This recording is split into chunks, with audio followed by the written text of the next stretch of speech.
entonces pensaron una idea como de formato de negocio muy diferente y generaron una idea de negocio muy distinta con una especie de circo que mantenía algunas variables de circo que muy representativas como una carpa, aunque ahora la carpa la hicieron eh, mucho más cómoda, mucho más atractiva. Mantenía payasos, mantenía, por ejemplo, los ejercicios acrobáticos, que también eran propios de circo, pero le agregaba otras cosas. Por ejemplo, cada espectáculo representaba una especie de obra de teatro, se trataba de un tema, contaba una historia, y además al mismo tiempo era un espectáculo musical y un espectáculo de baile. O sea, hicieron un mix con todas las opciones que tal vez eran atractivas para el público en ese momento y con un formato muy distinto. No se plantearon, voy a competir como circo con los demás circos haciendo lo que todos los circos hacen. Rompieron el molde y tal vez fueron los primeros, porque después empezaron a surgir nuevos espectáculos, imitadores, con un montón de ofertas atractivas que cambiaron lo que antes eran compartimientos estancos. Antes un espectáculo, un musical, bueno, tenía que tener las características de un musical. Un espectáculo, una obra de teatro, las características de una obra de teatro. Bueno, ellos armaron algo conjunto y muy atractivo. De hecho, también ya no era solamente para los chicos, como era antes el circo, y además, al ser más atractivos los otros espectáculos, pudieron cobrar un precio vinculado a lo que la mayoría de la gente elegía, que tenía que ver más con los espectáculos artísticos, las obras de teatro, las lindas obras de teatro, más que con los circos. Entonces, con respecto al negocio tradicional, a lo que era el circo tradicional, eliminó algunas variables. Por ejemplo, las estrellas de circo. Las estrellas de circo eran las principales. Antes competían, bueno, quiero tener el mejor payaso, el mejor domador, el mejor acróbata. Bueno, se eliminó todo eso porque ya no era tan importante. Se eliminaron los espectáculos con animales, se eliminaron las pistas múltiples. Los espectáculos con animales, además de ser caros, cada vez la legislación los impedía más. Las pistas múltiples con las que se trabajaba en los circos, que hacía que simultáneamente se pudieran ver varios espectáculos al mismo tiempo, que eso está, además de distraer la atención del público, es más costoso. Se redujeron la inversión en algunas variables. Por ejemplo, se seguía con los payasos y con acróbatas, pero no eran lo esencial, ni lo más importante, ni clave, eran algo más. O sea, ya no se invertía tanto en eso. Se aumentó mucho la inversión en lo que, por ejemplo, tiene que ver con la carpa en el escenario, ya era mucho más cómoda, atractiva. Y en cuanto a lo que generó como variables nuevas, bueno, justamente un tema como desarrollo de una obra teatral, un ambiente refinado, al mismo tiempo un espectáculo musical y un espectáculo bailable, todo esto lo desarrolló nuevo para ofrecer una apuesta al consumidor muy atractiva y muy exitosa.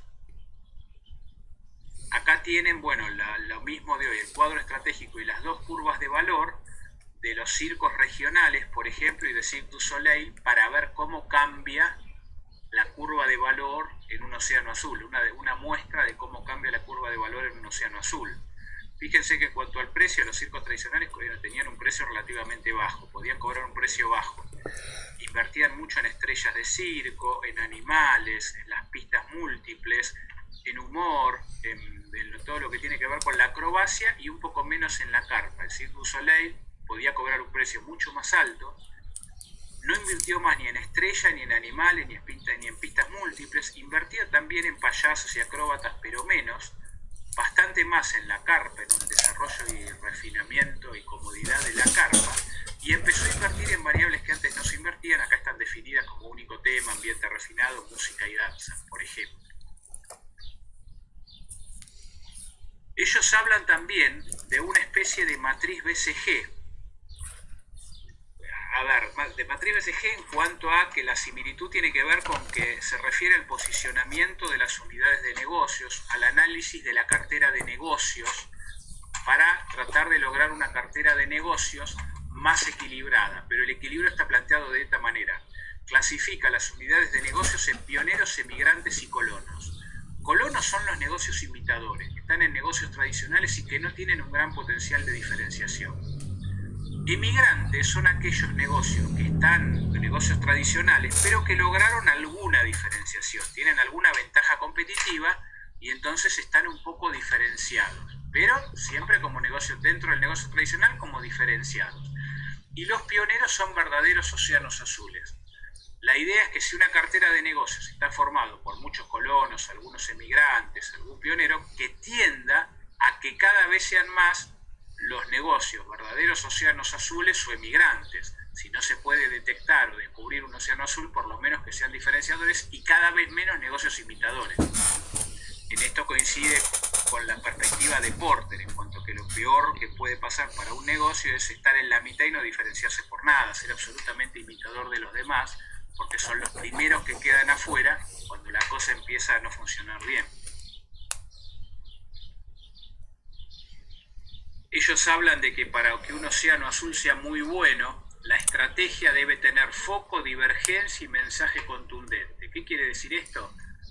Tiene que haber un claro enfoque en aquello que es lo valioso que le puedo ofrecer al consumidor, lo que le estoy ofreciendo como excepcionalmente nuevo al consumidor, el beneficio excepcional que le ofrezco al consumidor.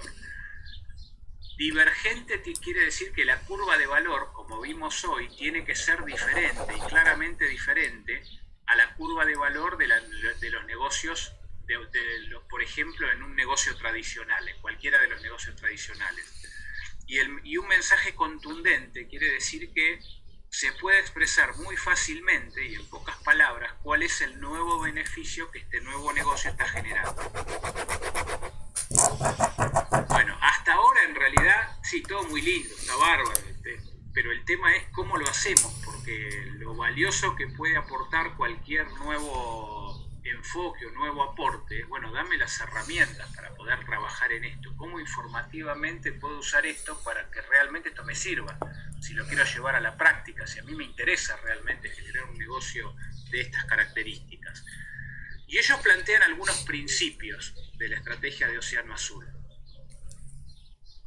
Yo les diría que son 4 los más importantes. El primero, reconstruir la frontera del negocio. Ahora vamos a ver de qué se trata cada uno. El segundo, ir más allá de la demanda existente.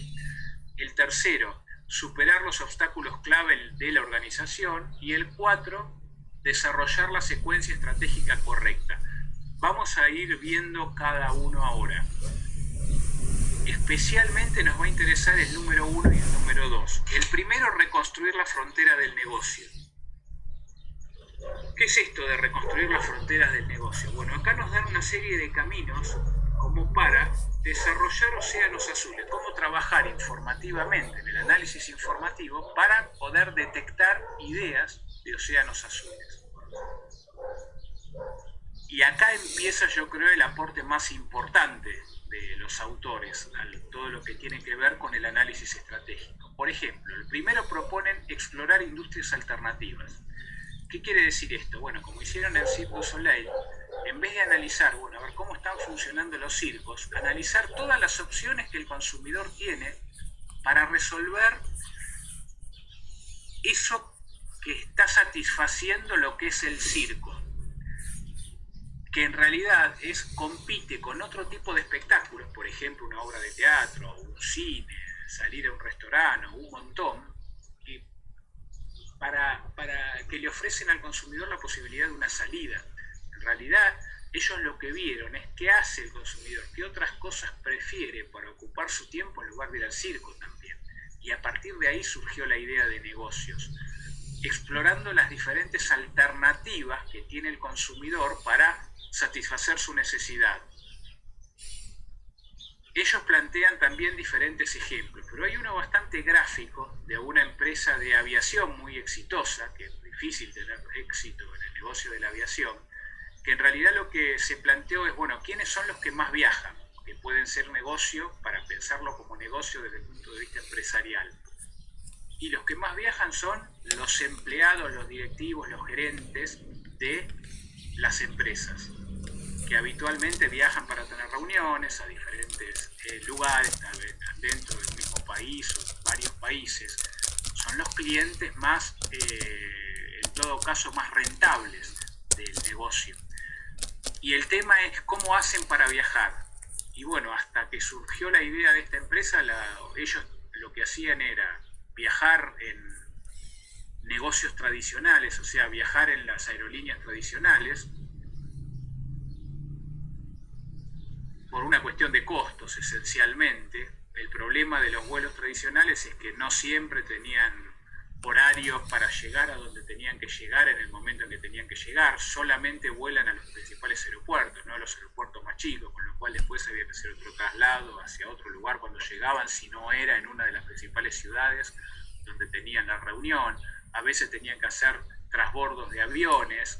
Los tiempos en los aeropuertos eran a veces bastante dilatados.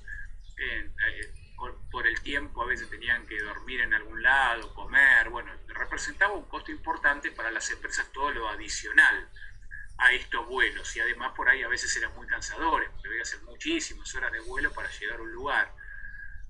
Y si no, la otra opción era que la empresa comprara su propio avión, y entonces ahí sí volaba de origen a destino, por ahí podía llegar al mismo lugar donde necesitaba, llegaba mucho menos cansados quienes tenían que reunirse, era todo más directo, pero el tema es que era mucho más caro. Había que mantener un avión, tenerlo preparado para cuando se necesite, llevarlo a donde se necesite, para volar a donde se necesite. Lo que se le ocurrió a esta empresa, en realidad analizando esto, es decir, bueno, comprar aviones, lograr una cantidad de clientes empresa que puedan ser significativos y venderle a cada una parte del avión, o sea, una participación proporcional del avión a cambio de determinada cantidad de horas de vuelo. En principio eran 50 horas de vuelo, a cambio de 50 horas de parte, una proporción del avión. 50 horas de vuelo que a la empresa lo que se le ofrecía era, lo tenemos disponible para que ustedes vuelen cuando lo necesiten. Durante 50 horas nos tienen que llamar con 4 horas de anticipación. Entonces le mandamos un avión que vaya de tal lado a tal lado y eso está cubierto, porque la compra del avión cubre esas 50 horas. De hecho, la empresa, si no tenía un avión propio, contrataba alguno para cumplir con ese servicio, pero formaba parte del paquete, y así fue comprando muchos aviones y teniendo muchos aviones, con una idea que benefició a las empresas porque les permitía las ventajas de una especie de avión propio, pero sin los inconvenientes y a un precio mucho más parecido a los de vuelo tradicional, a los de un vuelo tradicional. O sea, solucionó de una manera muy práctica los problemas de todos, de la empresa y de los empleados, y tuvo un éxito notable en un negocio que además después es muy difícil de imitar, porque otra empresa para imitarla va a tener que tener un conjunto de empresas a priori que justifique, por ejemplo, la compra de un avión para venderlo en partes, y la realidad es que esta empresa captó a mucha cantidad del mercado y se le hizo muy difícil a las demás. O sea, fue una idea en realidad que surgió analizando negocios alternativos, analizando las diferentes alternativas que tenía el consumidor. Otro enfoque que plantean, o sea, no analizar la estrategia de manera similar, porque lo que tendemos a hacer es, decimos, estamos en este negocio, ¿con quiénes competimos en este negocio? No nos planteamos todas las alternativas que existen para el consumidor muchas veces. Otra alternativa que plantean ellos es explorar otros segmentos dentro de cada sector. Lo que dicen ellos es que por más que hoy en día en los negocios los segmentos estén establecidos, o sea, estén identificados de alguna manera, esto no quiere decir que la manera en que hoy se está segmentando sea la única posible, sino que podemos identificar otras maneras de segmentar un negocio, cualquiera de los negocios que estemos hablando, y por ahí generar una nueva idea de negocio, porque generamos otro segmento y generamos un producto o servicio atractivo para ese nuevo segmento. Un ejemplo de esto, tal vez, fue lo que ocurrió yo les diría, principalmente en Argentina, y como primer vehículo con estas características, con lo que fue la Ford EcoSport,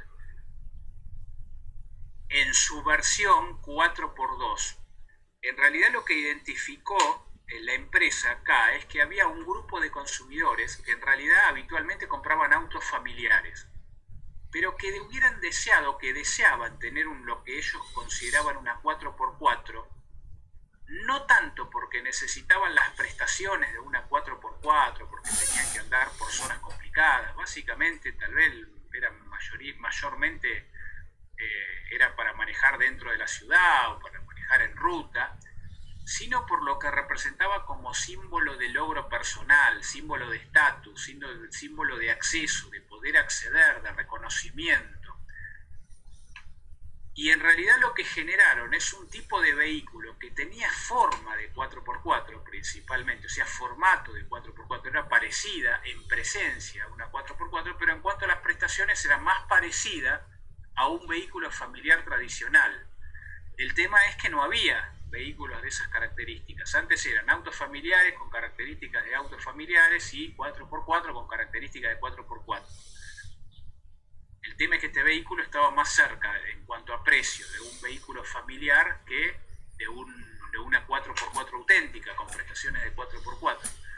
Y entonces generó una idea de negocio muy atractiva, que incluso después fue imitada por las otras marcas, porque identificó un segmento nuevo dentro del mercado que antes no se había planteado, no existía. Y entonces también eso genera ideas, eso también es una posibilidad de generar ideas nuevas.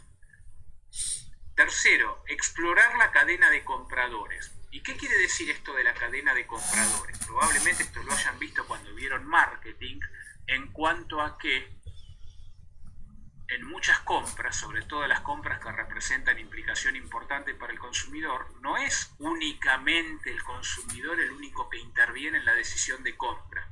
A veces hay varias personas que intervienen en esa decisión. Y además el enfoque puede estar orientado a diferente tipo de grupo de personas que adquieren el producto que podemos ofrecer. Si nosotros ofrecemos lo más probable en general, lo que hacen hoy la mayoría de las empresas que, por ejemplo, venden material para oficina o muebles para oficina, es tratar de convencer a los responsables de compra de las empresas para vender el producto, más allá de que podemos comprar todo eso para trabajar en casa, porque en realidad entienden que son los clientes más importantes. Quizás no pase en el tema de la ropa, donde habitualmente decidimos cada uno de nosotros lo que nos vamos a comprar, y entonces hay una orientación más directa hacia el consumidor.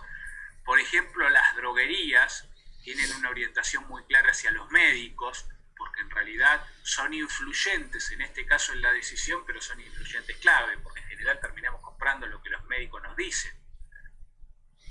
El tema es que hoy se desarrolle de esta manera, o que los negocios, bueno, normalmente me enfoco en este, sobre todo para el desarrollo de la estrategia comunicacional, para poder vender, no necesariamente quiere decir que no se pueda cambiar el enfoque, por ejemplo, planteándome, a diferencia de lo que pasa hoy, enfocarme en otros de los que forman parte de este grupo de personas que intervienen en la decisión de compra. Por ello ellos hablan de cadena de compradores. Para ser más gráficos, porque esto es más simple verlo, ellos plantean el caso de una empresa de Dinamarca que en realidad lo que era es productora de insulina, y en realidad competía con otras empresas productoras de insulina,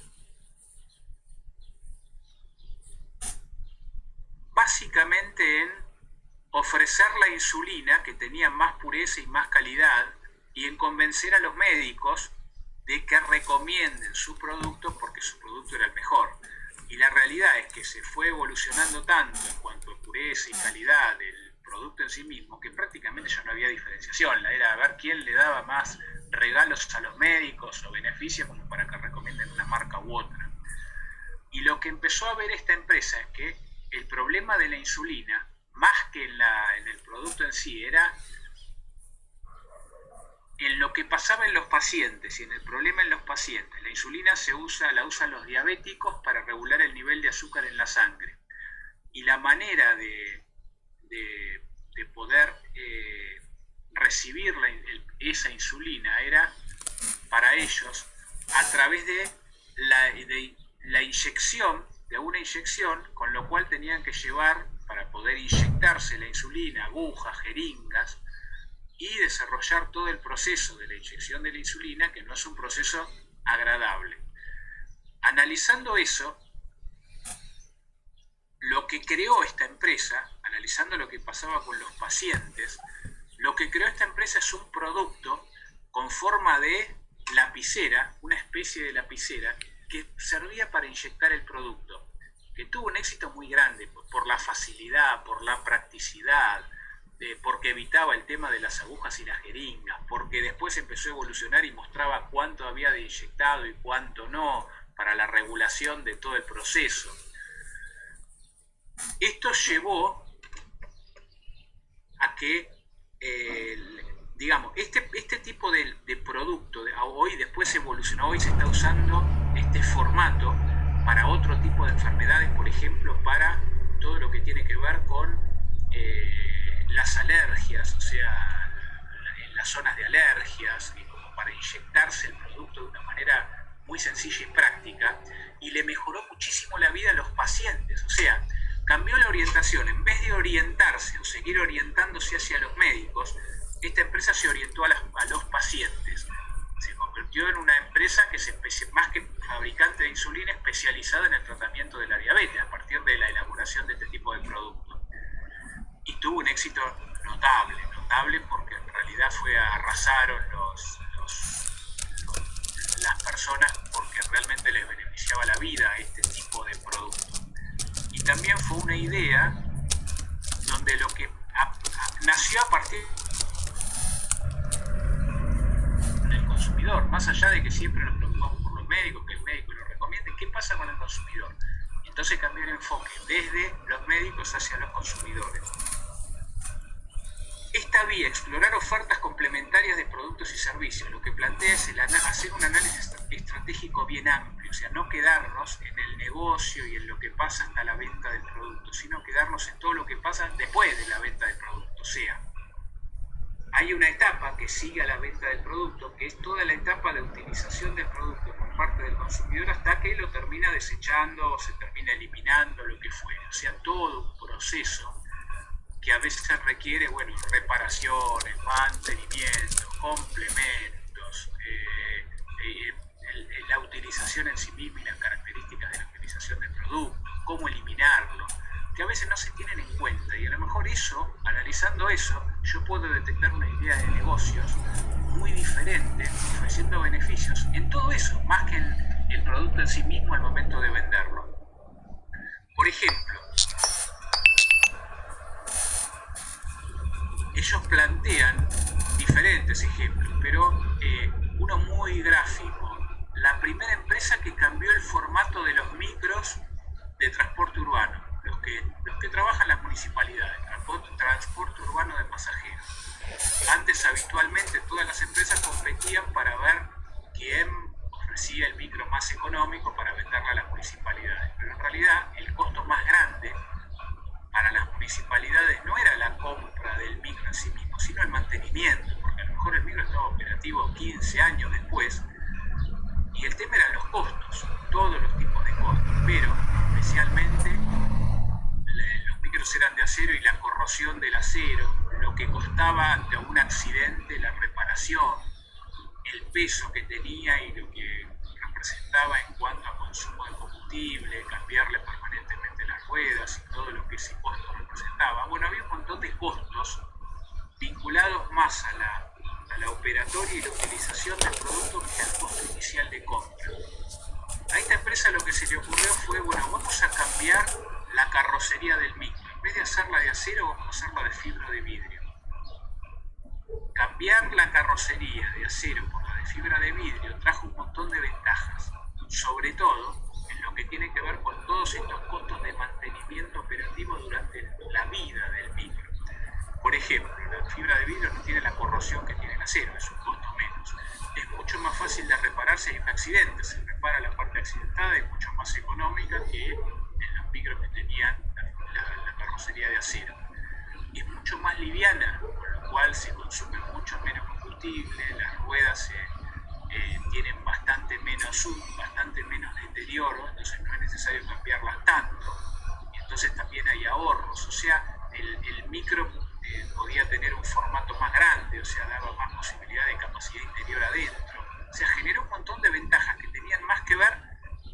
con la utilización durante todos los años y todo el costo de esa utilización, más que con el costo inicial, porque el costo inicial era más alto que en los micros de acero, pero era tan económico todo lo demás que fue una idea muy atractiva y obviamente a partir de ese momento, de hecho, las empresas empezaron a pensar más en hacer las carrocerías de fibra de vidrio que en seguirlas haciendo de acero. Y fue también una idea que surgió a partir del análisis de todo lo complementario de la venta del producto.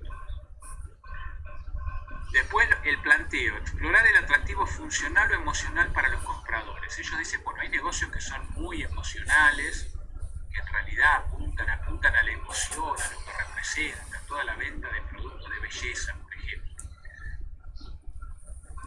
Y otro tipo de productos que son más funcionales, que bueno, qué sé yo, vendo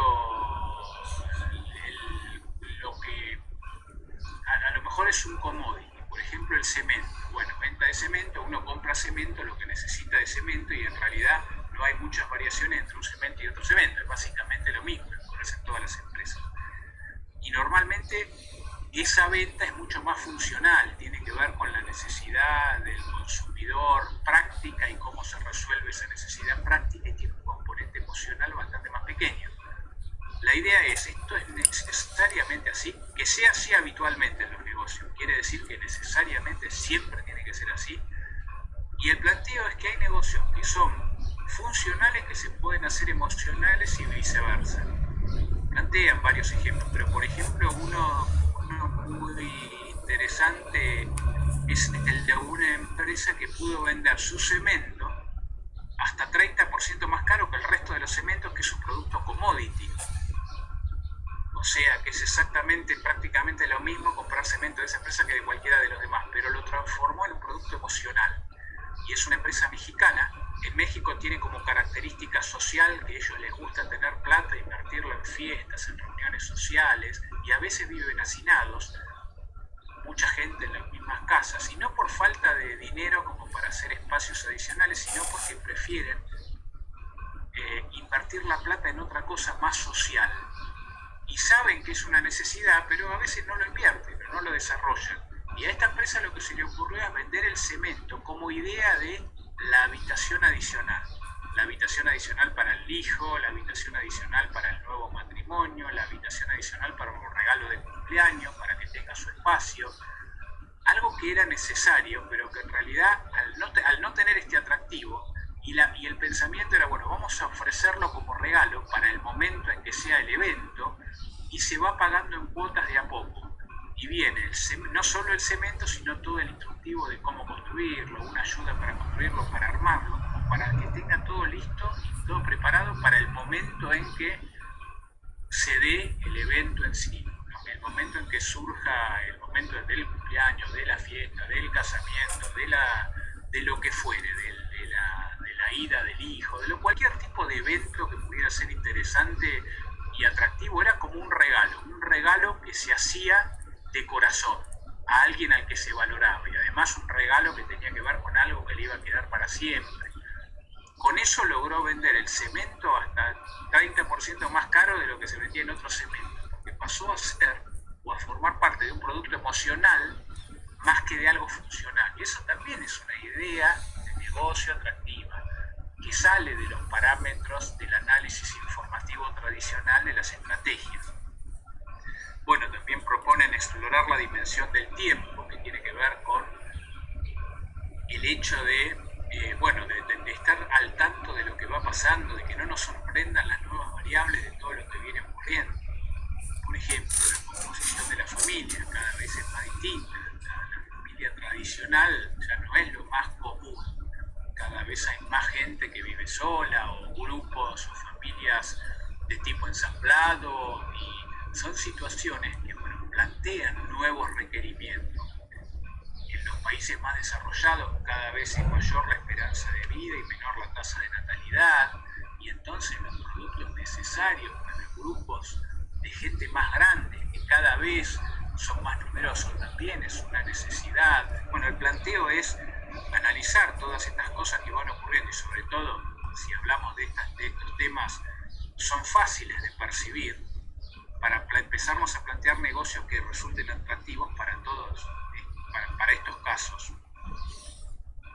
El otro planteo, ¿se acuerdan que dijimos las dos principales? Reconstruir la frontera del negocio es lo que vimos recién, ir más allá de la demanda existente. Ir más allá de la demanda existente, en esto lo que plantean los autores es, en lugar de hacer lo que estratégicamente, informativamente hacemos hoy, bueno, nos concentramos en nuestros clientes, los conocemos muy bien, tratamos de ofrecerle algo cada vez mejor, más adecuado a lo que ellos prefieren, a lo que ellos necesitan. Antes de hacer eso nos lleva a personalizar más la oferta, pero también al mismo tiempo nos lleva a tener mercados cada vez más reducidos. A través de la personalización cada vez más grande de la oferta a cada consumidor. El tema de estos autores es que plantean, bueno, antes de hacer esto está bien, pero antes de hacer esto vamos a ver si podemos plantearnos una idea de negocio diferente, pensando no en los que son clientes, sino en los que no son clientes nuestros. O sea, empezar a pensar, a ver, ¿quiénes no son clientes nuestros y por qué? Y analizamos todos los que no son clientes nuestros. Y en vez de analizar qué tienen de distinto, qué tienen de parecido todos esos que no son clientes nuestros. Porque a lo mejor analizando a los que no son clientes y qué tienen de parecido todos los no clientes, puedo generar una idea de negocios nueva. Hablan de no clientes de primer nivel, de segundo nivel, o sea, algunos que pudieran ser, los que alguna vez pudieran consumir, y otros que nunca se les ocurriría. El tema es que también plantean, bueno, ideas de negocios que surgieron a partir de este análisis. Por ejemplo, la primera empresa que empezó a hacer publicidad urbana en forma más activa, empezó a pensar por qué la publicidad urbana en ese momento no era atractiva para las empresas. La verdad que hasta ese momento lo único que había en publicidad urbana era algunas imágenes o mensajes a través de los micros, sobre todo estos micros de transporte urbano, y la publicidad que se hacía en los carteles en las rutas. Y eso era básicamente lo único que existía en publicidad urbana. Y el por qué básicamente era porque las empresas no veían atractivo el soporte comunicacional urbano, porque la gente estaba expuesta muy poco tiempo al mensaje. No había demasiado tiempo como para que el mensaje entrara en el consumidor, lo percibiera adecuadamente. Entonces no lo veían como algo atractivo. Lo que se le ocurrió a esta empresa fue decir, bueno, puede haber algunos elementos dentro de las ciudades que sí puedan estar o puedan generar soportes comunicacionales a los cuales esté expuesto el consumidor durante más tiempo. Entonces sí pueden generar ideas que realmente puedan ser adecuadamente percibidas por el consumidor. Y la idea fue, bueno, las paradas de micros. Se le ocurrió a esta empresa ofrecerle a la municipalidad la construcción de todos los soportes de parada de micro y el mantenimiento a cambio de que le dejen a desarrollar su estrategia comunicacional, o sea, vender los espacios publicitarios en esas paradas. Y esto era una idea que beneficiaba a las municipalidades porque empezaban a tener soportes cómodos para parada de micro que ayudaban al consumidor y al mismo tiempo a la empresa le generaba mucha rentabilidad y para las municipalidades no tenía ningún costo. Y las empresas podían transmitir sus mensajes a un montón de personas que podían estar varios minutos expuestos al mensaje. Entonces fue un beneficio para todos, precisamente orientado originalmente a aquellos que no eran clientes y al por qué no eran clientes, qué les pasaba en general y qué tenían en común aquellos que no eran clientes. Después plantean otro tercer principio que era el de, dijimos, era superar barreras organizacionales, y esto tiene que ver con la ejecución de la estrategia. Todavía no hablamos de ejecución de estrategia, así que todos los temas de ejecución de estrategia los vamos a ver más adelante. Pero sí dijimos que había otro principio, la secuencia estratégica correcta. Y creo que esto también aporta muchos elementos significativos e importantes en lo que tiene que ver con la información para la estrategia. Ellos plantean que, bueno, para que un océano azul exitoso se tienen que cumplir estos pasos. Primero, generar utilidad para el consumidor. Dice, una utilidad excepcional para el consumidor, un beneficio excepcional, que realmente le dé un beneficio excepcional al consumidor. Entonces, lo primero que me tengo que preguntar para ver si la idea es viable es, ¿le genera una utilidad excepcional al consumidor? Si es sí, si la respuesta sí es no, entonces no sirve, hay que generar una idea excepcional. Y ahora vamos a ver cómo se puede medir que se genera una idea excepcional para el consumidor. Si se genera, y eso digo que sí se genera una idea excepcional para el consumidor, lo segundo que me tengo que plantear es cuál es el precio que voy a establecer para ese producto que voy a ofrecer con esta idea de océano azul. Y plantearme si el precio es accesible para el grupo de consumidores al que está dirigido. O sea, después de plantear que lo que ofrezco realmente es muy bueno para el consumidor, tengo que definir el precio. Y es un aspecto clave la definición del precio. Tiene que ser un precio que esté al alcance del grupo de consumidores que lo va a pagar. Después de definir el precio, y recién después de definir el precio, me planteo los costos. O sea, me planteo, bueno, entonces deduzco del precio un margen de utilidad razonable que justifique la inversión, y recién ahí me planteo el objetivo de costo. Bueno, para lograr esto y que sea exitoso, me tengo que lograr un costo tal. ¿Llego o no llego con los costos? Es lo que quiero decir. Recién después de definir el precio, me planteo cuáles son los costos que voy a tener para desarrollar la estrategia. Si los costos me dan mayores que el precio y no puedo bajarlos o reducirlos de alguna forma, y bueno, entonces es inviable. Lamentablemente es inviable.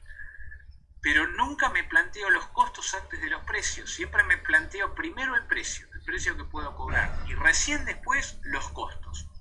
Obviamente, si no llego a mi objetivo de costo, también tal vez pueda hacer algo para cambiar el esquema de costos.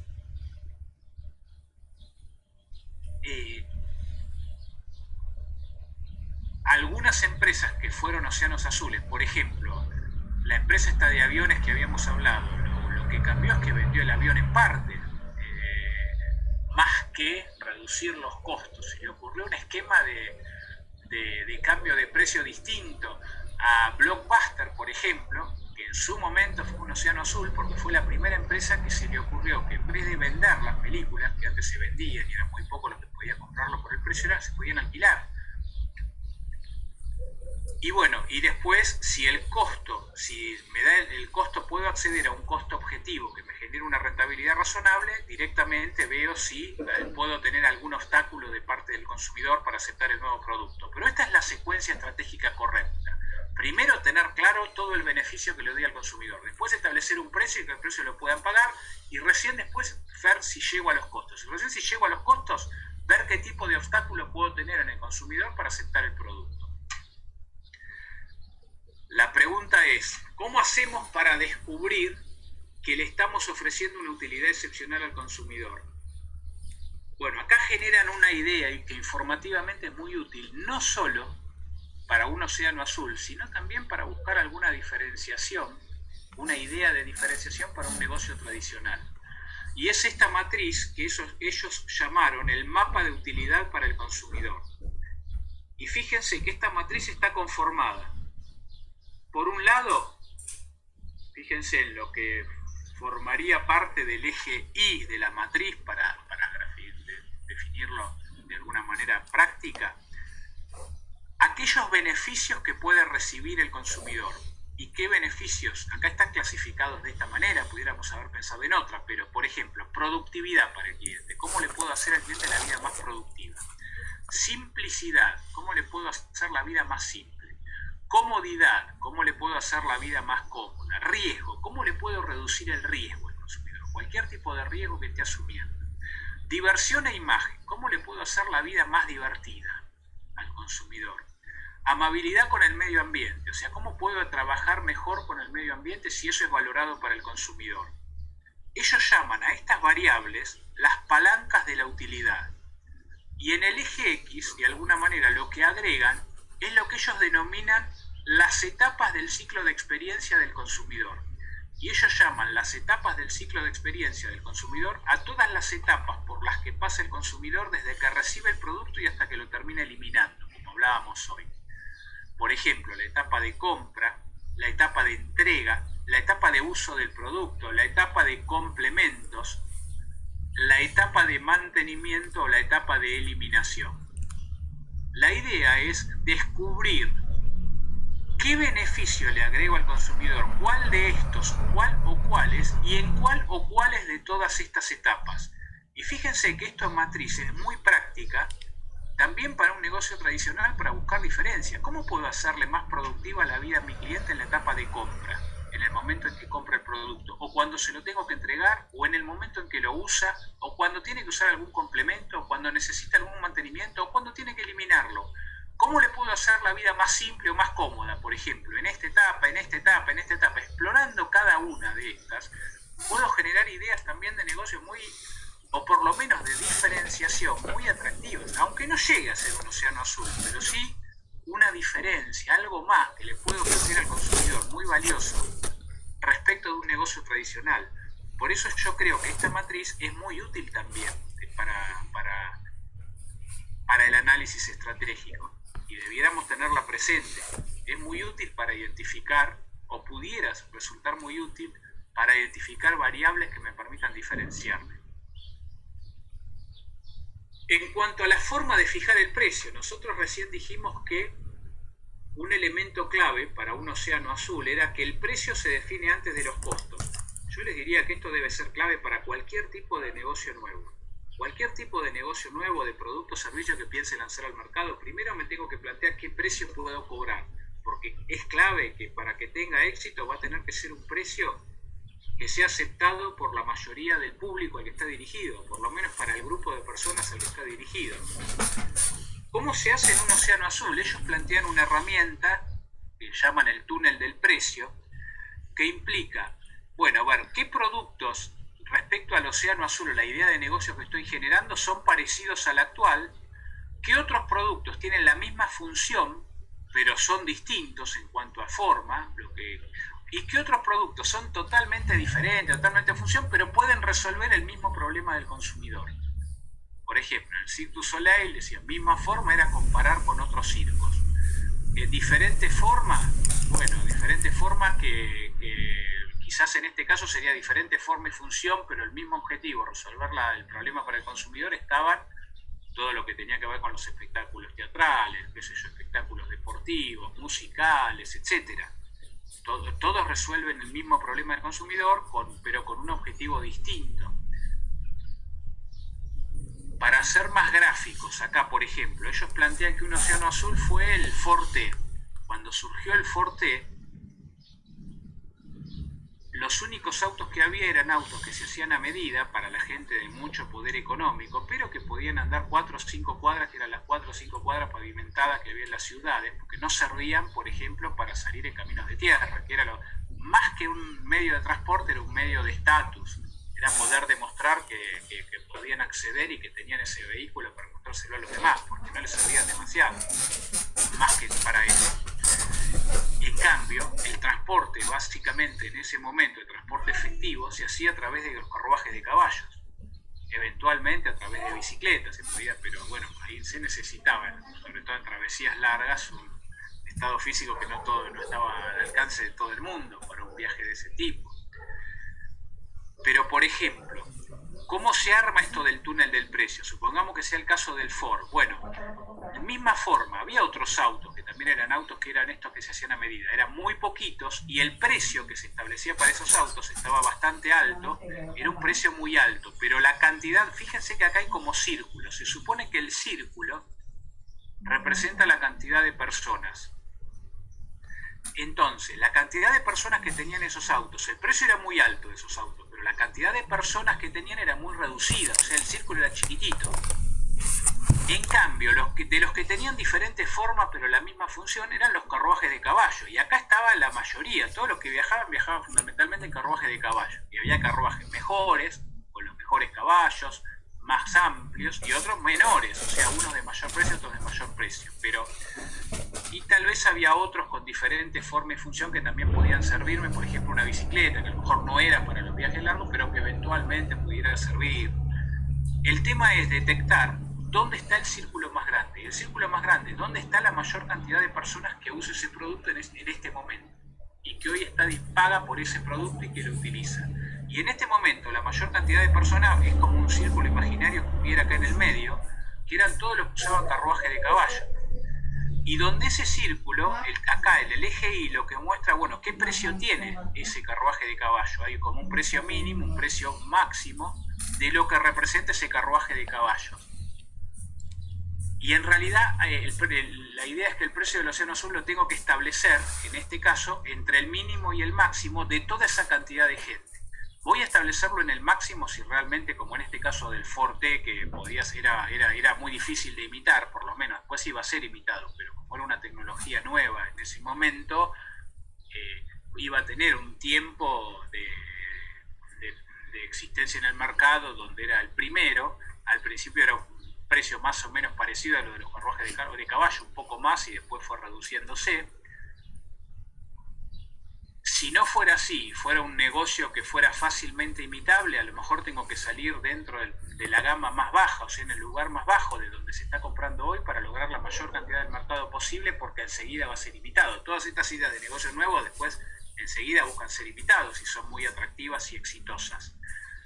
Pero esto es una manera de definir un precio y de identificar, bueno, es un precio que el consumidor está dispuesto a pagar, porque es lo que está pagando hoy por algo similar. Es distinto a lo que le vamos a ofrecer, tal vez lo que le ofrecemos sea mejor, pero lo que puede pagar es lo que está pagando hoy. Entonces, de esta manera podemos definir el precio más conveniente.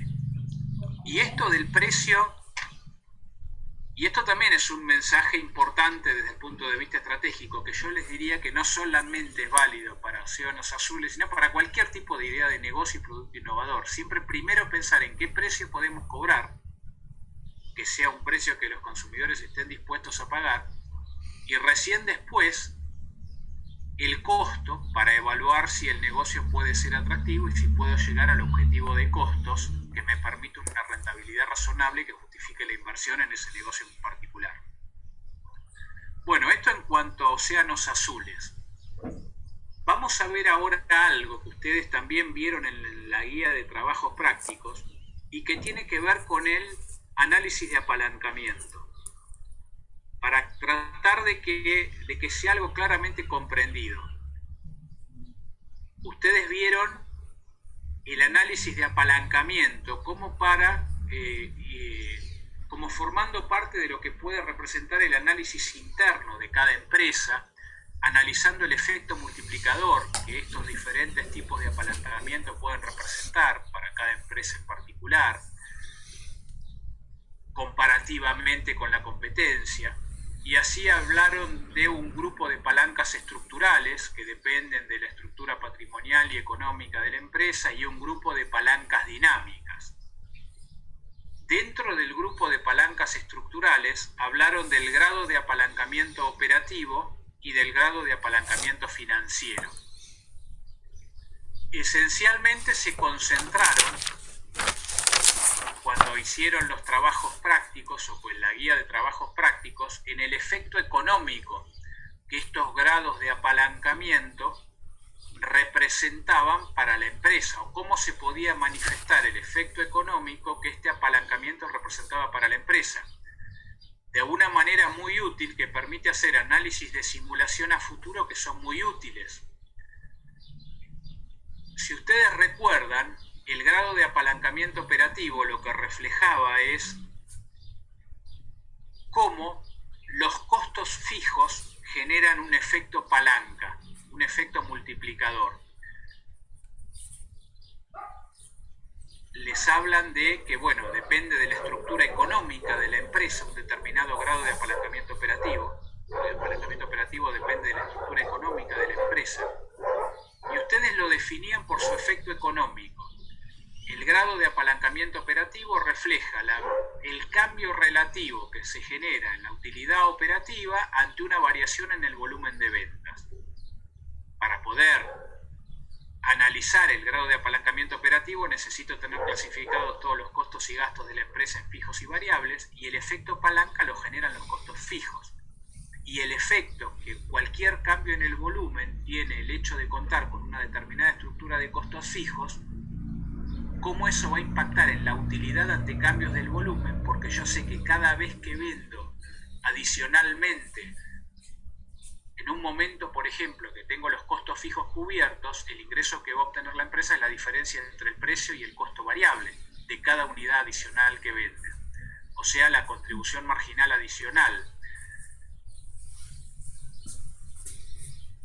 Ustedes veían, cuando analizaron el grado de apalancamiento operativo, lo definían como la medida, entonces, el cambio relativo en la utilidad operativa ante una variación relativa en el volumen de ventas. Veían también que tenía un efecto multiplicador en función a la estructura de costos fijos. Normalmente hablaban de activos fijos y costos fijos, porque las empresas que tienen más activos fijos son las que tienen más costos fijos, pero a partir de la estructura económica y la estructura de costos fijos, había un efecto multiplicador ante lo que pasaba en el cambio del volumen respecto de lo que pasaba en la utilidad operativa, precisamente por el efecto palanca que generan estos costos fijos.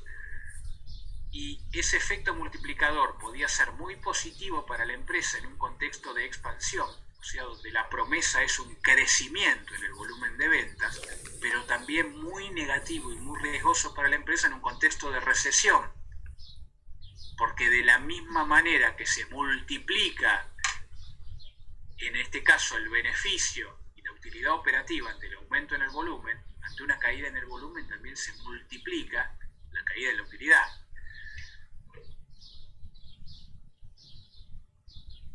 Ustedes veían que lo que representaba el grado de apalancamiento operativo era cuánto cambiaba entonces la utilidad operativa ante una variación en el volumen. Que este efecto podía ser positivo o negativo, según si la variación en el volumen fuera positiva o negativa. Que yo no puedo decir que un grado de apalancamiento operativo es conveniente o no para una empresa, sino que depende de cada situación en particular y cada contexto.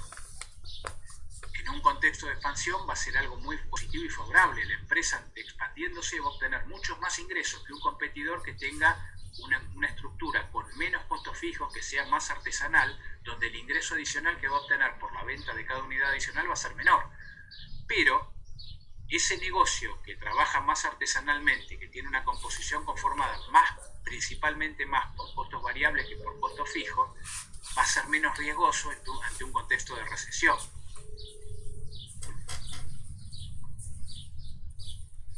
También veían que la manera de calcular el grado de apalancamiento operativo era muy fácil, que una de las ventajas que tiene este análisis de apalancamiento es que si yo puedo, por ejemplo, armar un estado de resultados proyectado, armado por esta metodología de costeo directo variable, o sea, clasificando todos los costos en fijos y variables, ustedes veían que haciendo un cambio de términos, simplificaciones, podía llegar a determinar muy fácilmente el grado de apalancamiento operativo como el cociente entre contribución marginal y utilidad operativa.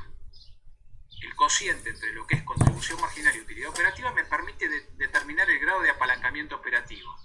Y si, por ejemplo, tuviera un grado de apalancamiento operativo de 4, eso quiere decir que por cada 1% que varía el volumen, varía un 4% la utilidad operativa. O sea, si las ventas proyectadas fueran un 10% superiores, de repente me va mejor de lo esperado, el mercado se recupera mucho más de lo que hubiera imaginado, hay un 10% más de venta, mi utilidad operativa va a aumentar un 40%. Ahora, si es al revés, si no se recupera suficiente y tengo un 10% de caída en las ventas, voy a tener un 40% menos de utilidad operativa. Eso es lo que me está reflejando el grado de apalancamiento operativo. Vamos al grado de apalancamiento financiero. ¿Se acuerdan que el grado de apalancamiento financiero ustedes también lo medían o analizaban el efecto económico?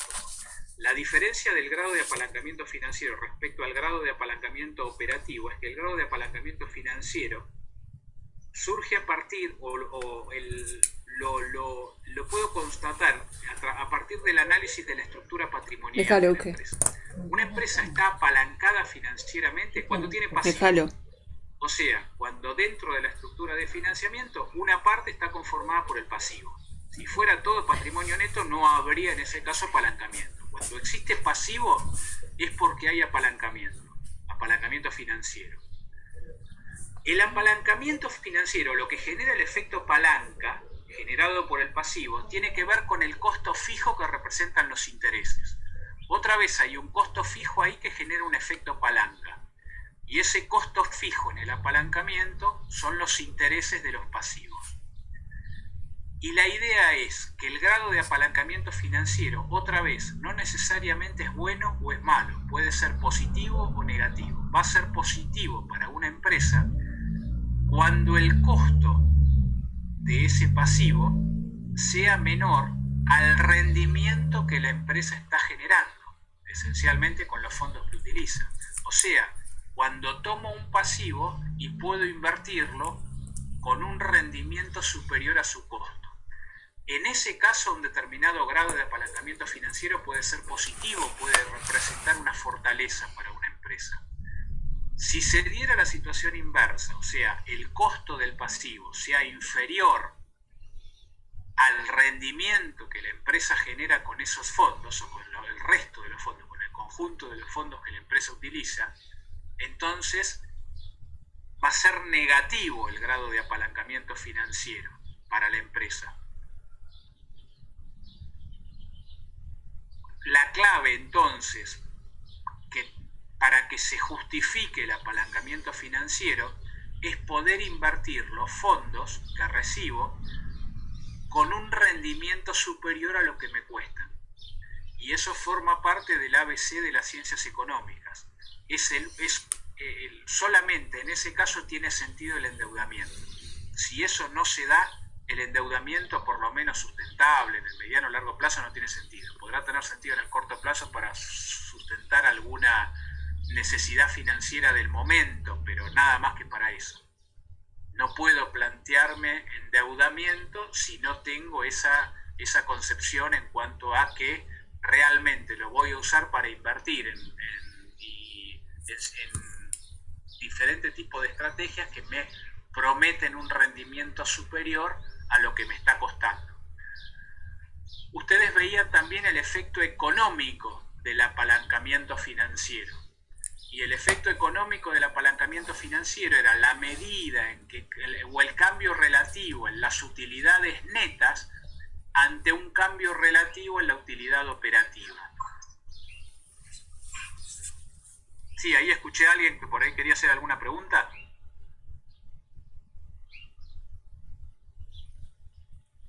Bueno, ahora igual vamos a ir a un espacio de dudas y preguntas, pero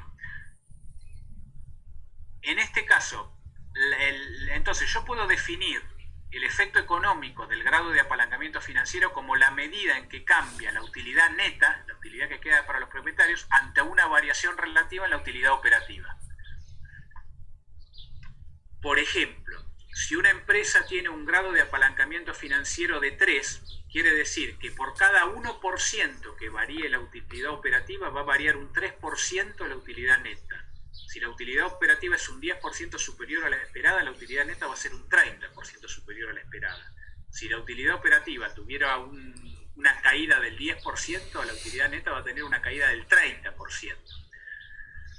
Y en realidad este efecto viene dado por el efecto de los intereses. Cuando la utilidad neta es superior a la utilidad operativa, cuando el interés en realidad tiene un costo menor y actúa como costo fijo, como efecto palanca, y tiene un costo menor a lo que la empresa logra rendir por sí misma, independientemente de cómo se financia. Ustedes veían también que la manera de calcularlo, a través del pasaje de términos, haciendo todo un formato de simplificaciones, podían calcular fácilmente el grado de apalancamiento financiero como el cociente entre la utilidad operativa dividido la utilidad operativa menos intereses, o sea, la utilidad antes de impuestos. Lo podían calcular fácilmente como utilidad operativa sobre utilidad antes de impuestos. Si ustedes ya tienen un estado proyectado, pueden definir de qué manera calcularlo. O sea, es muy fácil calcularlo y entonces hacer análisis de simulación a futuro muy sencillos.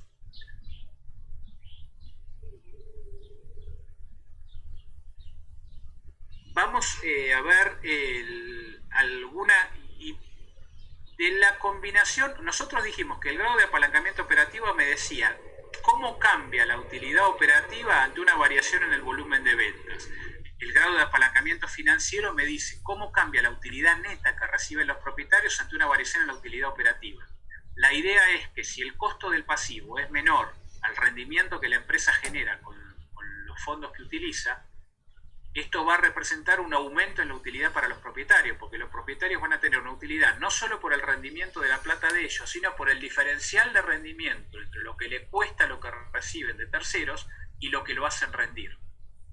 Entonces ustedes comparaban, recuerdan, para que un grado de apalancamiento financiero sea positivo para la empresa, el concepto rentabilidad económica, que se acuerdan que el concepto de rentabilidad económica lo calculaban como la utilidad operativa deducido el efecto impositivo, utilidad operativa por 1 menos T, sobre el activo. O sea, ¿cuánto rinde la empresa? Es como que estoy evaluando a quien conduce la empresa a ver cuánto le está haciendo rendir independientemente de cómo se financie. Si yo quiero medir cuánto rinde la empresa independientemente de cómo se financie, tengo que medirla a través de la utilidad que genera la empresa antes de deducir intereses, suponiendo que se financiara toda con patrimonio neto. No me importa cómo se financie, quiero saber cuánto rinde por sí sola. Y eso va a ser la utilidad operativa deducido el efecto impositivo, o sea, como si le cobrara el impuesto a la utilidad operativa, como si se financiara totalmente con patrimonio neto, dividido el activo. Eso me da el rendimiento de la empresa solo per se, independientemente de cómo se financia. Y eso lo comparaban con otro concepto que en el trabajo práctico creo que lo denominaban rentabilidad financiera, en alguna bibliografía lo van a encontrar como rentabilidad neta, que en realidad simplemente es utilidad neta sobre patrimonio neto, cuánto rinde la inversión de los propietarios, pero que ustedes usaban otra fórmula para calcularlo, que era rentabilidad económica más rentabilidad económica menos costo del pasivo por la proporción de pasivo sobre patrimonio neto que se usa en la estructura de financiamiento de la empresa. Eso les permitía ver el efecto de esta rentabilidad financiera o rentabilidad neta conformado por lo que es la rentabilidad de la empresa por sí misma y el diferencial, positivo o negativo, que estaba dado por la diferencia entre lo que la empresa rinde y lo que cuesta el pasivo que la empresa utiliza. También en el trabajo práctico llevaban a ver otro trabajo práctico más adelante que les hablaba del grado de apalancamiento combinado. Así como decimos que el grado de apalancamiento operativo me permite ver cuánto cambia la utilidad operativa ante una variación en el volumen, el grado de apalancamiento financiero, cuánto cambia la utilidad neta ante una variación en la utilidad operativa, a través del grado de apalancamiento combinado yo puedo ver cuánto cambia la utilidad neta directamente ante una variación en el volumen. O sea, si yo tengo estos supuestos y estos apalancamientos determinados en, por ejemplo, el resultado esperado en función a la estrategia para el próximo año, yo puedo ver qué pasa de manera directa si cambia el volumen con la utilidad que queda para los propietarios, con esta estructura de apalancamiento. Y eso se llama grado de apalancamiento combinado. El grado de apalancamiento combinado en realidad es el producto del grado de apalancamiento operativo por el grado de apalancamiento financiero. Lo que me permite determinar el grado de apalancamiento combinado es en cuánto cambia la medida en que cambia la utilidad neta ante una variación en el volumen. O sea, en forma práctica, vendo 10% más, ¿qué va a pasar con la utilidad para los propietarios? Si fuera 5, me dice, si cambia por cada 1% que varía el volumen, me va a variar un 5% la utilidad de los propietarios. O sea, vendo un 10% menos, va a caer un 50% la utilidad de los propietarios respecto a lo que tengo previsto, con determinado grado de apalancamiento. La manera de calcularlo, o el efecto económico, lo podía medir con una fórmula que, después de deducir todo tipo después de hacer todas las simplificaciones, podía calcularla como margen de contribución o contribución marginal sobre utilidad antes de impuestos. Les voy a compartir algo muy sencillo que después se los voy a dejar en el AU24, pero para que entiendan de dónde salen las fórmulas que después terminan utilizando tanto para calcular el grado de apalancamiento operativo como el grado de apalancamiento financiero y el grado de apalancamiento combinado.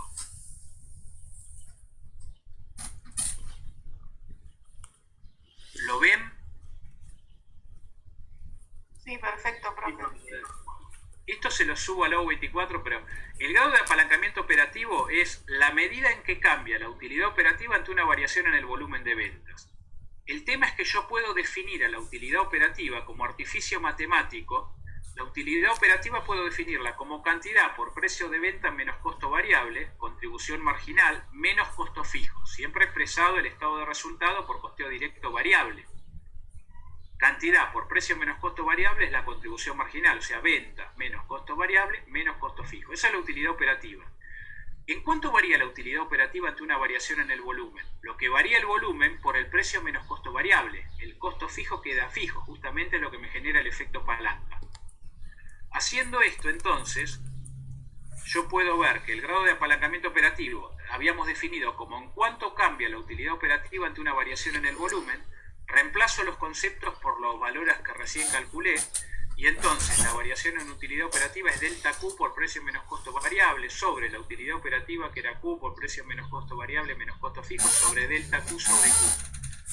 Esto es una división de fracciones, y para hacer la división de fracciones hago el primero por el cuarto y el segundo por el tercero, ¿se acuerdan? Entonces va a ser delta Q por precio menos costo variable por Q sobre Q por precio menos costo variable menos costo fijo por delta Q. Como lo tengo así expresado en términos distintos, acá está separado por corchete, puedo simplificar acá delta Q. Y acá me queda que el grado de apalancamiento operativo va a ser Q por precio menos costo variable sobre Q por precio menos costo variable menos costo fijo. O sea, me queda que el grado de apalancamiento operativo, perdónenme, es Q por precio menos costo variable es la contribución marginal o margen de contribución. Q por precio menos costo variable menos costo fijo es la utilidad operativa. O sea, la manera de calcular el grado de apalancamiento operativo es muy simple. Hago margen de contribución o contribución marginal sobre utilidad operativa. Lo que me dice, lo que me demuestra es en cuánto varía, como dijimos, la utilidad operativa ante una variación en el volumen.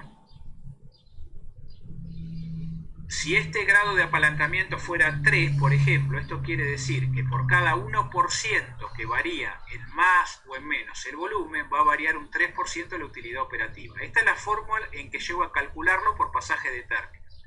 De la misma manera, en el grado de apalancamiento financiero, el efecto económico del grado de apalancamiento financiero es cuánto varía la utilidad neta, variación de utilidad neta sobre utilidad neta ante una variación en la utilidad operativa. ¿Cuánto varía la utilidad neta ante una variación en la utilidad operativa? Como artificio matemático, yo puedo definir a la utilidad neta como cantidad por precio menos costo variable menos costo fijo, hasta acá es la utilidad operativa, menos intereses, todo por 1 menos t. Ante una variación en el volumen, ¿cuánto variaría la utilidad neta? Bueno, lo que varía el volumen por precio menos costo variable por 1 menos t, porque justamente lo que me va a generar efecto palanca que se va a mantener es el costo fijo y el interés. Si yo reemplazo delta utilidad neta, delta utilidad operativa por los valores que ya vimos, me queda delta Q por precio menos costo variable por 1 menos t sobre Q precio menos costo variable, costo fijo menos intereses por 1 menos t. Todo esto es delta utilidad neta sobre utilidad neta y delta utilidad operativa sobre utilidad operativa. Me queda una división de fracciones, otra vez haciendo el primero por el cuarto y el segundo por el tercero, llego a este número y acá puedo simplificar. No es importante que se acuerden de esta simplificación, es más que todo para que tengan claro de dónde sale, que me va a quedar el numerador, cantidad por precio de venta menos costo variable menos costo fijo, sobre cantidad por precio menos costo variable menos costo fijo menos intereses. Y cantidad por precio menos costo variable menos costo fijo es utilidad operativa. Y el denominador, cantidad por precio de venta menos costos fijos menos intereses, es la utilidad operativa menos intereses, o también denominado utilidad antes de impuestos. Entonces esta es la forma fácil de calcular lo que se llama el grado de apalancamiento financiero. Y tengo uno más, el grado de apalancamiento combinado, porque también es muy simple y es el producto de los dos apalancamientos. Lo que me muestra es cuánto cambia la utilidad neta ante una variación en el volumen. O sea, directamente el efecto es entre el volumen a la utilidad neta. Es un efecto más directo, por el efecto conjunto de los dos apalancamientos. Reemplazando delta Q por precio menos costo variable por 1 menos t sobre Q por precio, bueno, por lo mismo que habíamos visto hoy, llegamos a una división de fracciones, primero por el cuarto, segundo por el tercero. Simplificando, me queda que la manera de calcular el grado de apalancamiento combinado es margen de contribución sobre utilidad antes de impuestos. En realidad, el grado de apalancamiento combinado es el grado de apalancamiento operativo por el grado de apalancamiento financiero. Nosotros veíamos que el grado de apalancamiento operativo lo calculaba como margen de contribución sobre utilidad operativa, el grado de apalancamiento operativo era utilidad operativa sobre utilidad antes de impuestos. Como es el producto de los dos, simplifico utilidad operativa y me da la manera en que puedo calcular el grado de apalancamiento combinado como margen de contribución sobre utilidad antes de impuestos.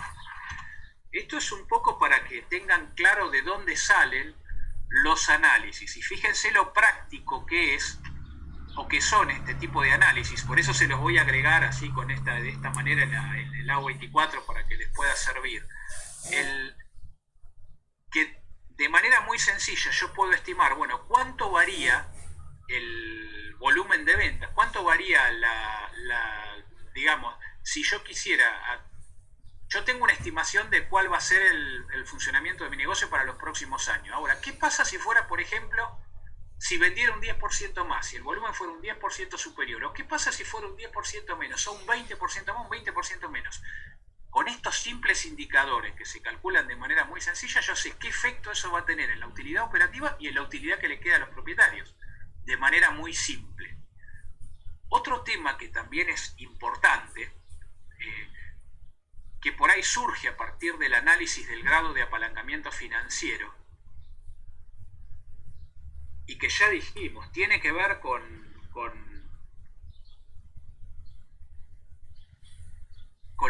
el ABC de las ciencias económicas.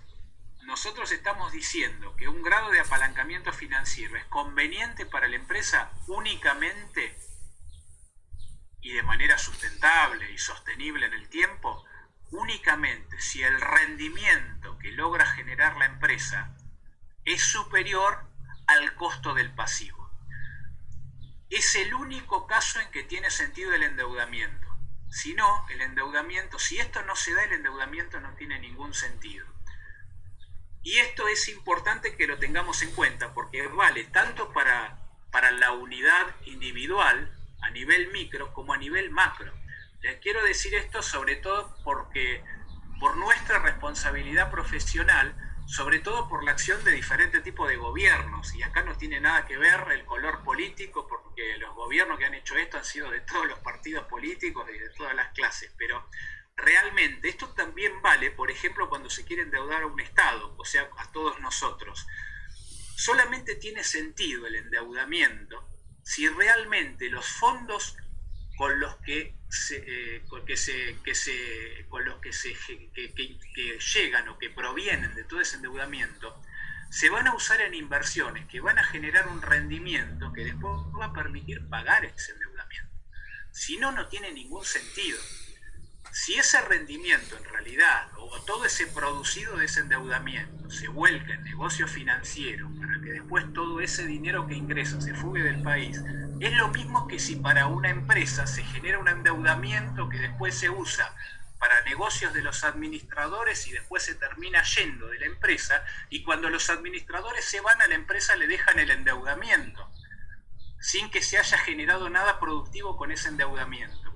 Y el problema es que hay tanto desconocimiento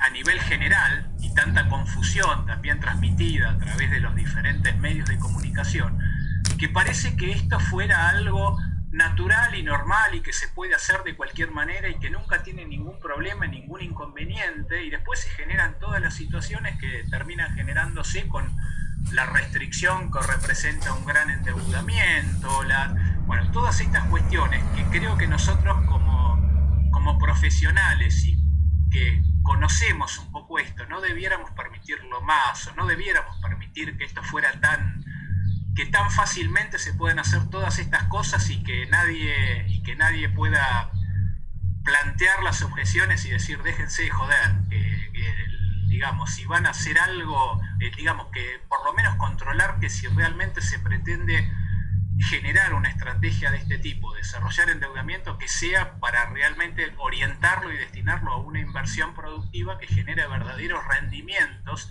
que lo justifiquen, porque el endeudamiento per se no es malo, es malo cuando realmente no tenga el destino de una inversión que realmente busque generar rendimientos superiores a lo que realmente nos cuesta.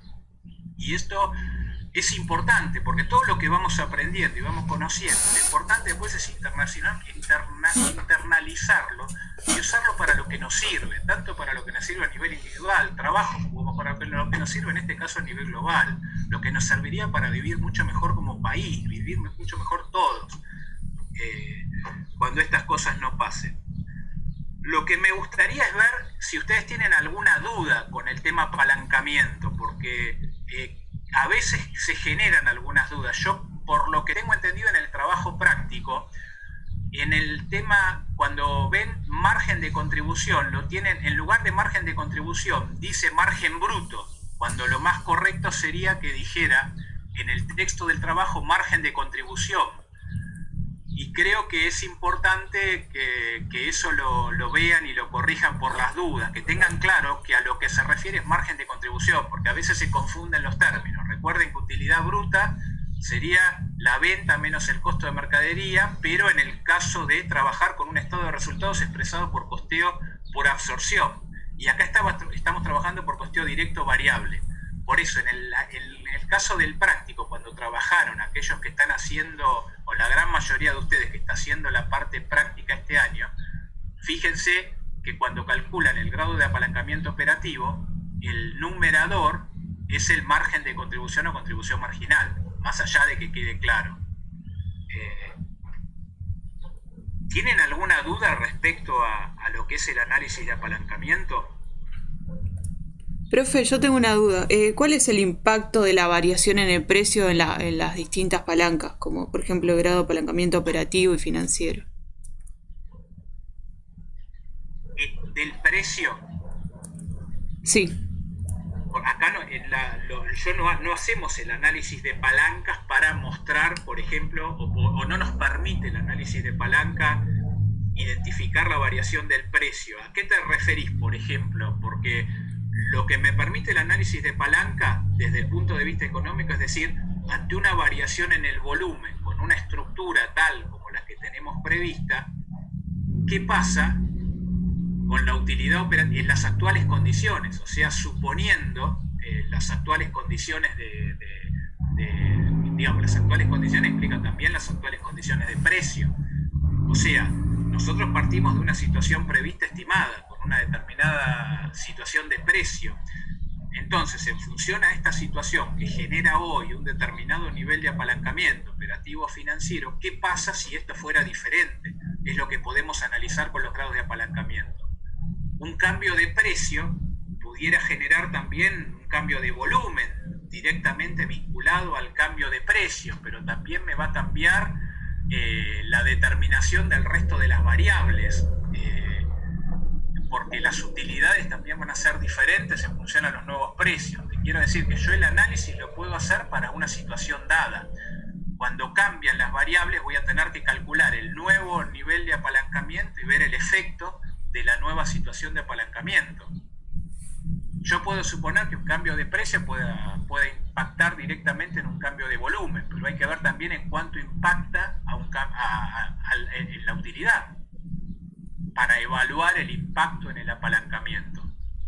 Digamos, estos análisis, como la mayoría, son si todo lo demás se mantiene constante y cambia únicamente el volumen, ¿qué va a pasar en la utilidad operativa o qué va a pasar en la utilidad que le queda a los propietarios?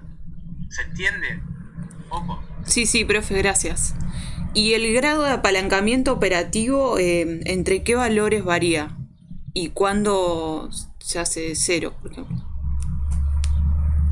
Bueno, en realidad va a haber mayor grado de apalancamiento operativo. Cero prácticamente es imposible porque toda empresa tiene algún costo fijo. No tendría que tener cero costo fijo de ninguna, no sería posible. Y es más grande cuanto más cerca está la empresa del punto de equilibrio operativo, cuando opera más cerca del punto de equilibrio. El grado de apalancamiento operativo va a ser más grande para las empresas que tienen una estructura de costos fijos más grande.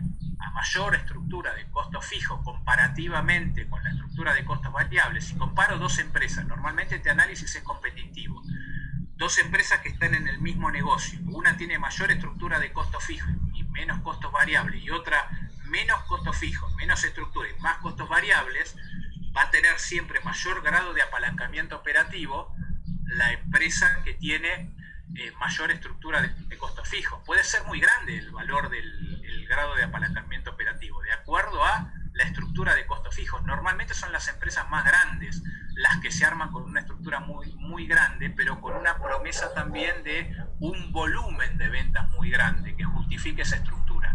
porque saben que vendiendo más, que si teniendo esa estructura justificada y vendiendo bastante más, por cada unidad más que logran vender, mejoran mucho sus utilidades, porque el ingreso que obtienen es la diferencia entre la venta y el costo variable, y el costo variable es más bajo, cuando la principal estructura está compuesta por costos fijos. Por lo menos a nivel comparativo. Esto siempre es a nivel comparativo, con otra empresa que compite de otra manera. En cambio, puede no haber apalancamiento financiero. Si la empresa no tiene pasivo y se financia totalmente con patrimonio neto, no hay apalancamiento financiero. Profe, ¿cómo dijo que era el grado de apalancamiento operativo en el punto de equilibrio? No, si está cerca la empresa del punto de equilibrio, o sea, el punto de equilibrio, el punto del volumen, estamos hablando de punto de equilibrio económico, o sea, el nivel de ventas donde la empresa no gana ni pierde. A medida que la empresa esté cerca del punto de equilibrio, o sea, si vende un poco más que el punto de equilibrio, pero no mucho más, vos vas a ver que si calculás el grado de apalancamiento en ese momento, el grado de apalancamiento operativo es más grande, porque la estructura de costos fijos tiene mayor peso. O sea, vos pensás que en el apalancamiento operativo se cubre todo el costo fijo, después un poquito más, todavía sigue teniendo una incidencia grande la estructura de costos fijos. Si vos haces un análisis que quisieras, ustedes hicieron un trabajo práctico, tienen un trabajo práctico, hicieron dos de apalancamiento, uno genérico donde veían todas las palancas y después tienen otro trabajo práctico donde tienen un análisis de diferentes tipos de apalancamiento para diferentes niveles de volumen, y vas a ver que en el nivel de volumen que todavía está cerca del punto de equilibrio, todavía tienen mucho eso, más cerca del punto de equilibrio es mayor el grado de apalancamiento operativo, pero esencialmente por eso.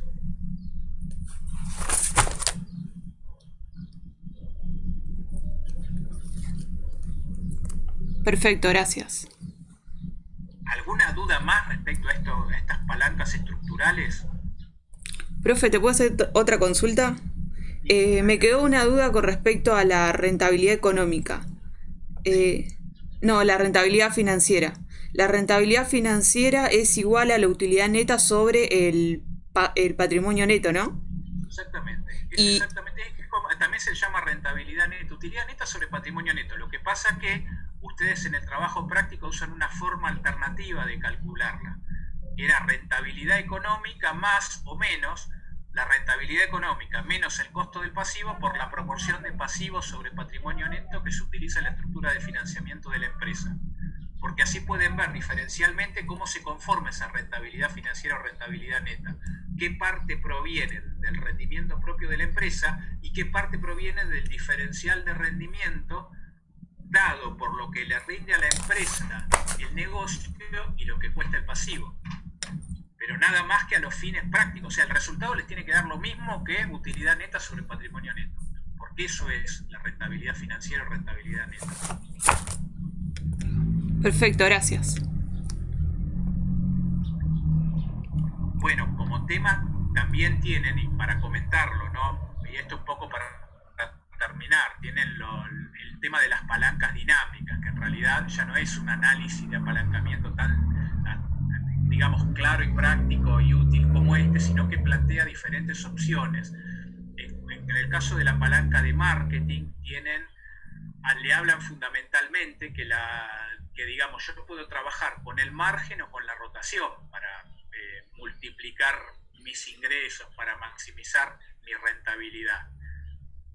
Y el planteo, ustedes ven en la guía de trabajos prácticos, es que tal vez a través del desarrollo de estrategias de diferenciación o segmentación pudiera llegar a ofrecer mejores alternativas al consumidor que pudieran justificar un cambio de precio, un precio más grande, aumentando más los precios de lo que me pueden aumentar los costos, y eso puede hacerme, por ejemplo, tener un margen superior y generar rendimientos a partir del aumento del margen, o, por ejemplo, incrementando las estrategias de distribución a través de esquemas de distribución más grandes. Les hablan, por ejemplo, una empresa que pudiera expandirse a través de franquicias, lo que puede es aumentar la rotación. Y ya sea aumentando el margen, aumentando la rotación, yo puedo maximizar la rentabilidad. Eso en cuanto a la palanca de marketing. Y la palanca de producción tiene que ver más con el costo unitario del valor agregado al producto, que se va reduciendo a medida que se desarrolla un proceso productivo, porque básicamente los empleados se ponen cada vez más cancheros en la utilización de las máquinas, se hace el proceso en sí cada vez más eficiente, y eso va permitiendo con el tiempo la reducción de los costos, si este proceso se mantiene en el tiempo. Es básicamente un análisis adicional que también es de utilidad y que se refiere al tema de las palancas dinámicas. Es bastante más sencillo, es bastante más claro. Profesor, tengo una duda. En el caso de pequeñas empresas, digamos, ¿tiene más sentido el análisis de esta palanca dinámica que la de las estructurales o no? Sí, porque en general la pequeña empresa no puede tener una estructura de costos fijos muy grande, sino que normalmente es una estructura menor, tiene que armar una estructura menor, normalmente es más artesanal, no puede lograr una expansión a través de una gran estructura de costos fijos, un gran volumen, y a partir de eso empieza a generar utilidades. Entonces se le hace más difícil, y tampoco tiene acceso al crédito de manera de poder financiarse para buscar negocios con rendimientos que justifiquen también la financiación. No tiene tampoco tanto acceso al financiamiento. Entonces la manera es, analizando un poco más el mercado, viendo cómo pueden competir mejor, desarrollando estrategias de diferenciación, estudiando mejor los segmentos del mercado, haciendo mejor las cosas. Es básicamente por eso que se dice que esta palanca de marketing es más aplicable a empresas pymes, y en cambio las palancas, lo que tiene que ver con el grado de apalancamiento operativo, financiero y hasta la palanca de producción, tiene más que ver con las empresas más grandes, de mayor volumen. Perfecto, sí. Profe, sí. estos temas de apalancamiento se relacionan de alguna manera con el margen operativo de equilibrio, o no tiene nada que ver? No, eso no tiene nada que ver. Eso, el margen operativo de equilibrio, en realidad, lo que te quiere, es un concepto que ustedes van a ver cuando vean valor de negocio, esencialmente, o la estimación del valor del negocio en función a la capacidad que tiene un negocio de generar ingresos futuros. Es tema de la próxima clase, y en realidad tiene que ver un poco en función a cómo viene rindiendo el negocio, cómo existe un margen que tiene que generar para mantener su valor, y con algún margen superior el negocio va a aumentar su valor, dada una manera de trabajar, una estructura determinada, y con un margen inferior tal vez pierda valor. Pero eso tiene que ver con valor de negocio, después lo vamos a ver, es tema de la próxima clase. Bueno, gracias, profe. No. Todos se anotaron como para tomar los presentes, ¿no? Apellido, nombre y legajo. Profe, ¿te hago una consulta? Sí. En el caso de la palanca de mercadeo, la estrategia de diferenciación del producto impacta sobre el margen, ¿no? Y la idea es que vos se supone que así está planteado, digamos. ¿Cómo podés tener más margen? Vos tenés que plantearte cómo aumentás el margen. Para aumentar el margen tenés que aumentar el precio, y en todo caso, si aumentás el precio y los costos, que los precios aumenten en mayor proporción que los costos. Se supone que en una estrategia de diferenciación, si vos haces algo mejor para algún grupo de consumidores, podés cobrarle un precio superior. Si lo que aumentan tus costos por hacer esa oferta adicional es menor a lo que podés aumentar el precio, vas a tener más margen. Y entonces así, por eso se dice que, por ejemplo, a través de la diferenciación vos podés aumentar el margen. Ahora hay que ver, tenés que aumentarlo, porque podés diferenciarte, pero si incrementás el precio en la misma proporción que se incrementan los costos, tal vez, o a veces los costos más que los precios, no tiene mucho sentido, porque tampoco vas a aumentar el margen. Es una manera que a lo mejor te permite aumentar el margen, la diferenciación. Ah, perfecto. Y otra consulta, ¿la palanca de mercadeo es igual a margen por rotación? ¿O sí? Sí, margen por rotación. Y otra consulta. Utilidad operativa sobre venta por venta sobre activo. Sí. ¿Puede ser que también se pueda calcular el grado de apalancamiento financiero como la rentabilidad neta sobre la rentabilidad operativa?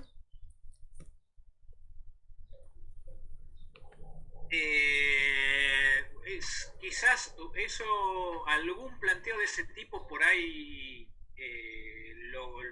lo hace Sallenave. Yo creo que la forma más práctica es tratar de entenderlo de la manera que se los comenté yo hoy.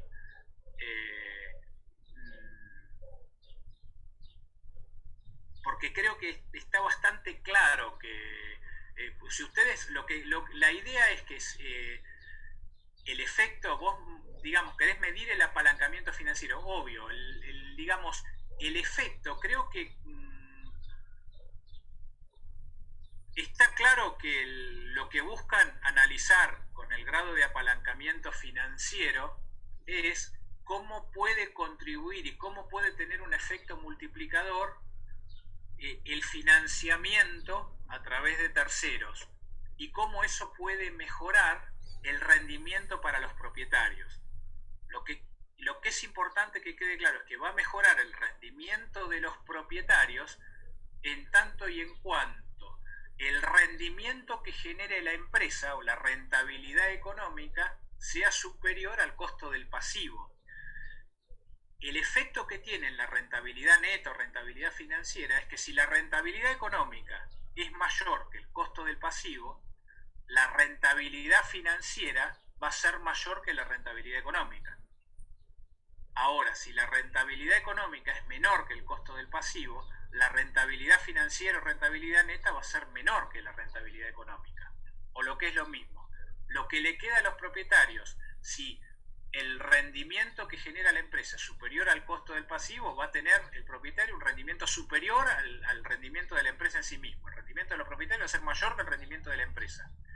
Y al revés, si el costo del pasivo es superior a lo que la empresa hace rendir los fondos que recibe, entonces el rendimiento que le va a quedar a los propietarios es menor, porque primero hay que pagar los pasivos, que el rendimiento de la empresa en sí mismo. Lo importante es que entiendan eso esencialmente, principalmente. El otro análisis es un poco más complicado. Por eso me parece más práctico esto que plantearlo de esa manera. Perfecto, gracias. Profe, te hago otra consulta. Tengo dudas con respecto a la palanca neutra. ¿A qué es igual y qué representa? El grado de apalancamiento neutro. ¿A qué te referís? ¿Qué tipo de palanca neutra? No, porque en el trabajo práctico vimos algo. A ver, para que lo busco. No, seguro el grado de apalancamiento financiero te referís. ¿En qué caso el grado de apalancamiento financiero va a ser neutro? Bueno, cuando el costo del pasivo, lo que pasa ahí es que cuando el costo del pasivo es igual al rendimiento que genera la empresa, el apalancamiento no te genera ningún efecto, tiene un efecto neutro. Porque, digamos, no tenés, no te aporta un efecto multiplicador, tampoco te perjudica, pero te quiero decir, estás haciendo rendir lo mismo que te cuesta los fondos que recibís. O sea, va a tener un efecto neutro el grado de apalancamiento financiero cuando la rentabilidad económica sea igual al costo del pasivo.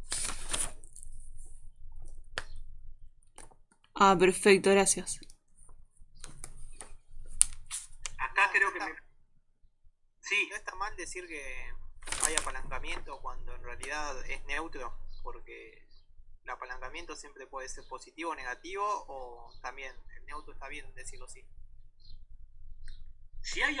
Yo digo, si una empresa está apalancada financieramente, si tiene pasivo, o sea, va a haber apalancamiento financiero si dentro de la estructura de financiamiento hay pasivo, porque hay un apalancamiento que está dado por ese costo fijo que representan los intereses.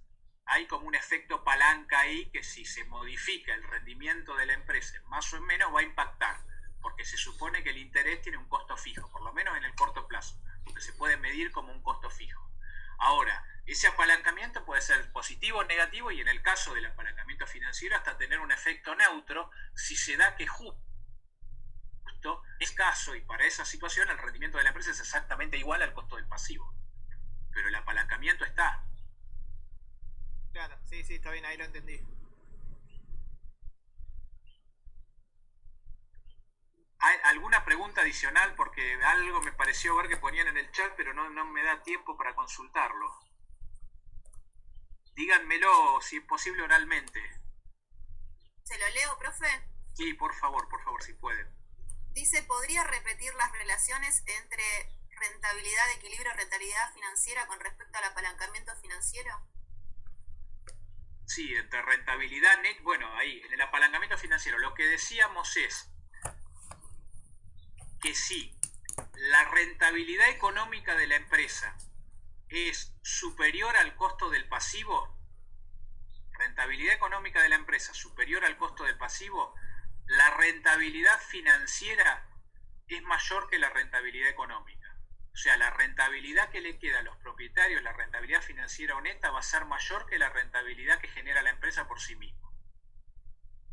En cambio, si la rentabilidad económica, la rentabilidad de la empresa es menor al costo del pasivo, la rentabilidad financiera o rentabilidad neta que le queda a los propietarios va a ser menor que la rentabilidad económica. O sea, los propietarios van a tener menos rendimiento por su inversión que el rendimiento de la empresa en su conjunto. Eso es lo que dijimos.